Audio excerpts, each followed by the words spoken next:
Hey, what's up? This is Chosen, and this video is going to be a deep dive analysis of the champion Ninja that came to the game as a free legendary for everybody in honor of the promotion that Plarium did with the big streamer Ninja. We'll go over everything from an infographic with all the general information about the champion, the build, the masteries, the booking process, stat, and kit analysis. So let's get into it.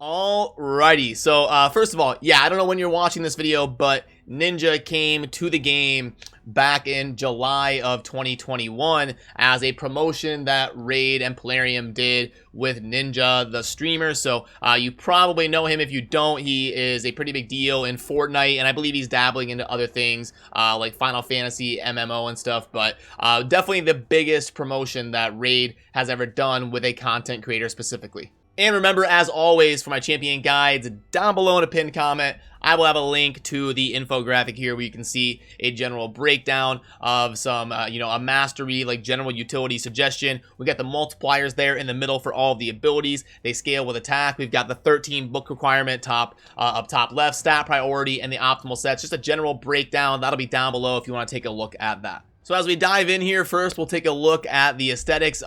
Obviously, the coolest part to me is the bow, how it meshes with the arm. Gives me, I said this back when they announced the champion, gives me an Overwatch Hanzo feel, where Hanzo has kind of the tattoos, the dragon tattoo that molds into the bow that he's using. Really gives me a Hanzo feel here on the bow. A lot of people talk about the one wing that kind of stands out as an aesthetic effect here. On the right side here, you've got everything that kind of goes on with the champion. It's almost like a split personality type thing. You've got this side right here, then the other side, even the color of the outfit switches, and then no wing and nothing crazy going on with the arm here. So definitely very interesting aesthetics. I do love some of it, and then some of it is kind of like meh, like in terms of the face matching the Raid aesthetic and the body. I know a lot of people talk about how that could have been done a little bit differently to match Raid a lot better, but all in all, definitely a cool outfit and an amazing bow. But then for the stat analysis, we've got a base HP of 16.8, which is a little bit on the low side, and the defense of 947 for an attack champion is about par for the course, but a pretty solid base attack of 1509,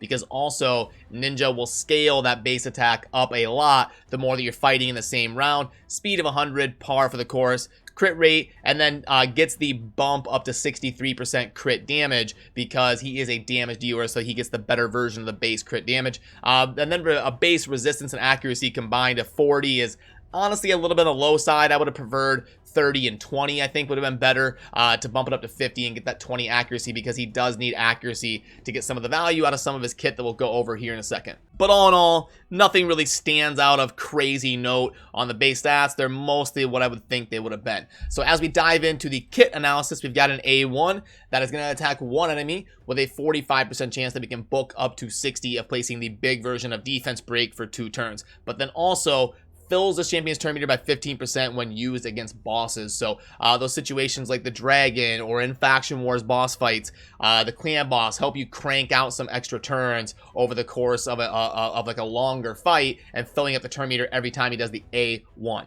Then we've got the A2 here, is going to attack 3 times at random, and each hit has a 75% chance that we can book up to 100 of placing HP burn for 3 turns. Then also going to place a perfect veil on this champion for 2 turns. But then when used against bosses, will instantly activate any HP burn debuffs, including HP burn debuffs placed by the skill. We can book it to a 3-turn cooldown. Then we've got the A3 here that is going to be an AoE booked to a 4-turn cooldown with a 75% chance that can book up to 100 of placing a freeze debuff. So we've got some AoE CC, great for waves and the arena. But since freeze doesn't work on bosses, it's going to change. When targeting a boss, will only attack the boss and not be an AoE ability anymore. Then we'll ignore 50% of the target's defense. We'll also decrease the cooldown of Hail Burn, which is the A2 here. That's going to place HP burn and also detonate them when used against bosses. And that's going to be scaling with attack, obviously, just like all of the other abilities. And then we've also got a passive that is going to increase Ninja's attack by 10%, but it's going to cap out at 100, and crit damage up by 5%, that caps out at 25.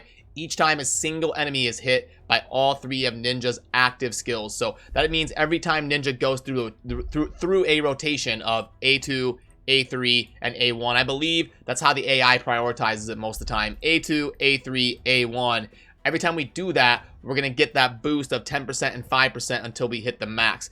The effect can occur multiple times against the same enemy, but it changes against bosses. It will increase attack 20% each time up to 100, and then 10% on the crit damage up to 25. So the caps are still the same. It's just going to stack a little bit faster when used against a boss instead of like waves. And now when you couple that with the fact that Ninja has a pretty solid base attack, I could see scenarios where we get this guy's attack up to like 8, 9, 10,000 when we get that full stack effect. And then we also get the bump in the crit damage on top of that, and we're ignoring defense on some of this stuff here. So definitely could crank it out. And I know I have seen I know people were linking in Discord and in videos and stuff where they put in Ninja as the spot of a clan boss team instead of Draco, and does really comparable damage in an unkillable comp compared to Draco. So can definitely crank out a bunch of DPS. But now let's head on over to the Ninja that I've got built. We'll talk about the gearing, the booking, the masteries, and the whole building process.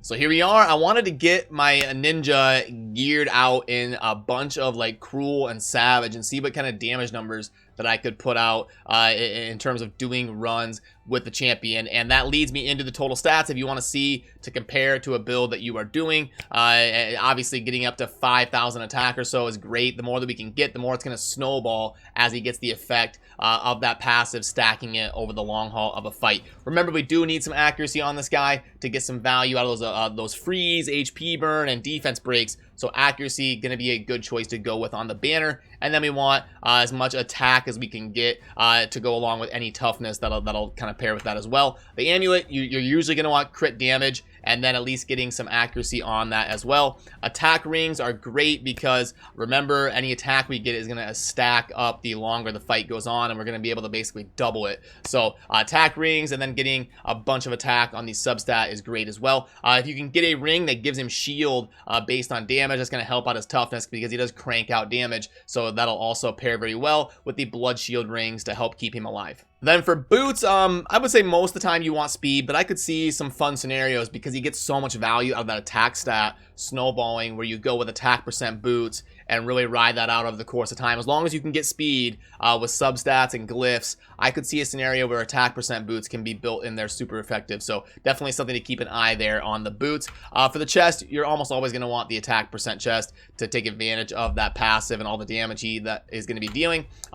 Crit damage or crit rate gloves, whichever one is going to fit with the coinciding substats that you're getting, is going to pair out well with him. You definitely want to get to the 85% crit plus the 15 to have him critting as often as possible because he is a heavy damage dealer. And then here's the top ones. We're just going to be looking for our crit rate, crit damage, attack, and speed, along with a little bit of accuracy here and there. It does not hurt. Then for the booking process, so Ninja on the infographic, you can see up towards the top left of it there is 13 books to max out. It's actually kind of funny. Plarium put out an offer just completely unabashed. So after the promotion, they literally just put an offer where it was like, hey, here's 13 books and some magic brews. It was literally just an unabashed cash grab to people that wanted to max out Ninja as fast as possible. So yeah, he does take 13 books, and honestly, not a bad use of books. He'll be a really good damage dealer. He's like a Draco level damage dealer. He does not have all the utility that something like Draco has. I do think Draco is going to be like a more valuable, more sought after legendary.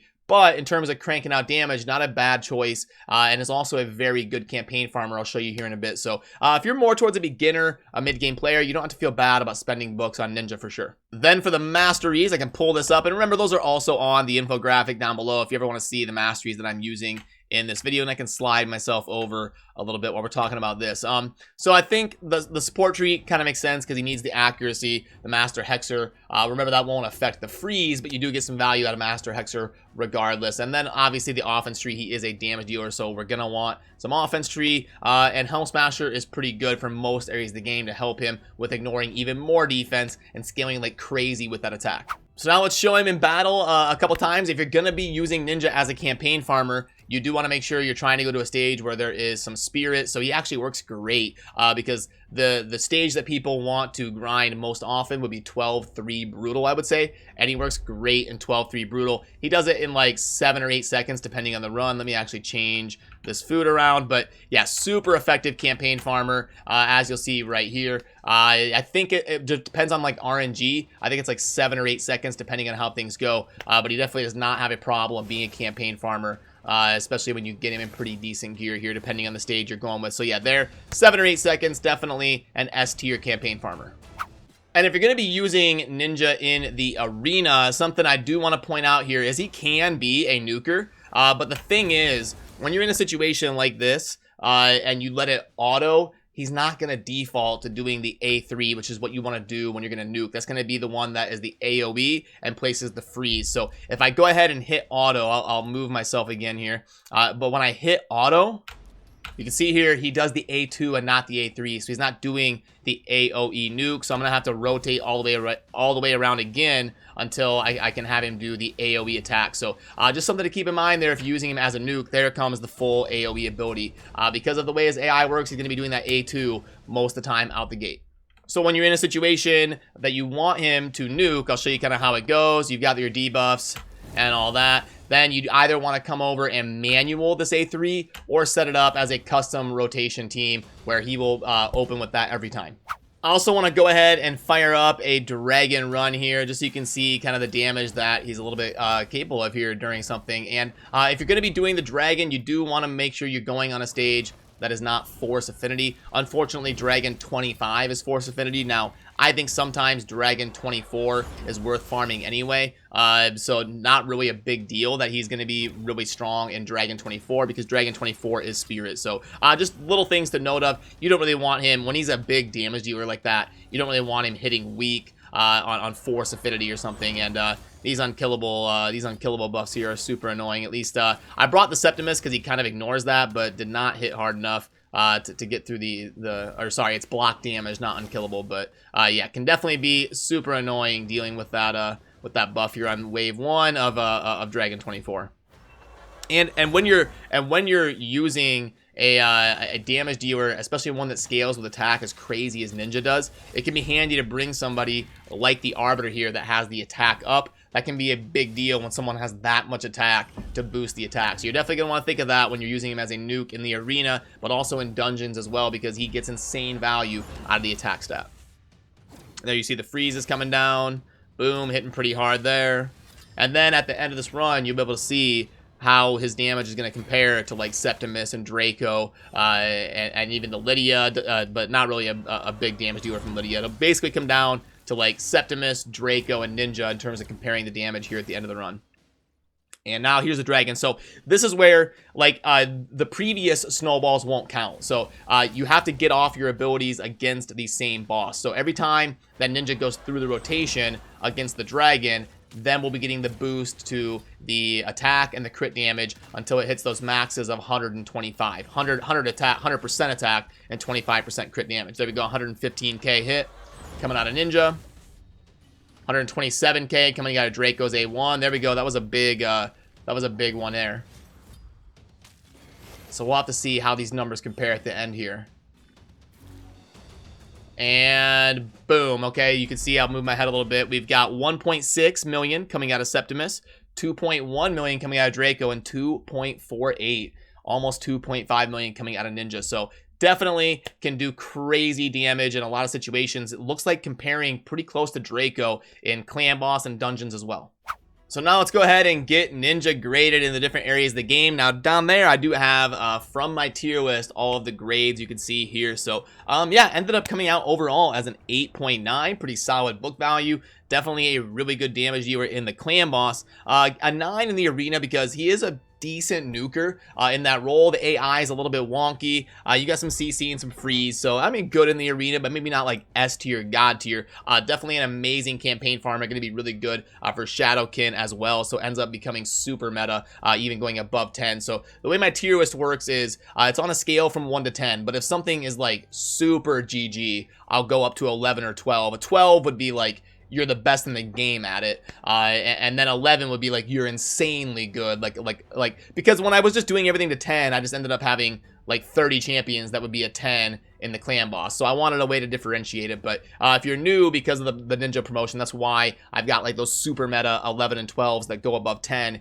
Even though my tier list grades on a 1 to 10 scale, it's kind of the short explanation of it. Gonna be a really good damage dealer kind of in general in dungeons here, but doesn't have like a super special mechanic for like the spirit keep and the magic keep. And placing defense down in the A1 is a big deal for the magic keep, or I mean for the force keep, sorry. So he would be like a 12 in the force keep if he wasn't magic affinity. He's the weak affinity there. So just kind of something to take note of why he's an 8 on the force keep, even though he has defense break on the A1, which would typically be god tier and be a 12. But yeah, in conclusion here, I think they did a pretty good job on the champion. I think he'll be a fun damage dealer for people to get on their account. I think it's a plus that he's a really good campaign farmer, especially for new players that came because of the ninja promotion. I think that's cool that he can, you know, maybe even be a little bit better than like their starting Elaine or Kale or whatever they picked their starting champion. I think he'll be a good 1-2 punch. The defense break on the A1 is a big deal for helping people progress against boss fights, like you're going up against the last wave of the dragon. Having that consistent defense down on the A1 is going to be nice, and definitely has some endgame utility in unkillable comps, being a crazy DPSer that is pretty comparable to Draco in certain unkillable comps, and also going to be an insane damage dealer for the Shadowkin faction when that launches here, whenever they announce that that's going to be officially going live. So yeah, I think they did a pretty good job with the champion all in all here. Maybe a couple small tweaks that I would adjust here and there, but all in all, I would give Ninja as a champion a pretty positive score, B+, A-, something like that, in terms of them designing him and his kit and all that. So let me know what you think down below. Do you maybe disagree with me down there on some of the tier list rankings? I always enjoy your perspectives as well, and that stuff is subject to change. My tier list is a living document, and maybe if you watch or if you look at my tier list 6 months from recording this video, maybe the grades will be different. I do adjust things pretty often on there, so I do enjoy hearing where you agree, where you disagree, and what you think of Ninja in general. So that'll do it for this one. As always, have a good rest of your day, and remember that infographics down below. If you want to see that as well, that is down there to click on if you would like to pull that up at any time. So have a good rest of your day. Peace.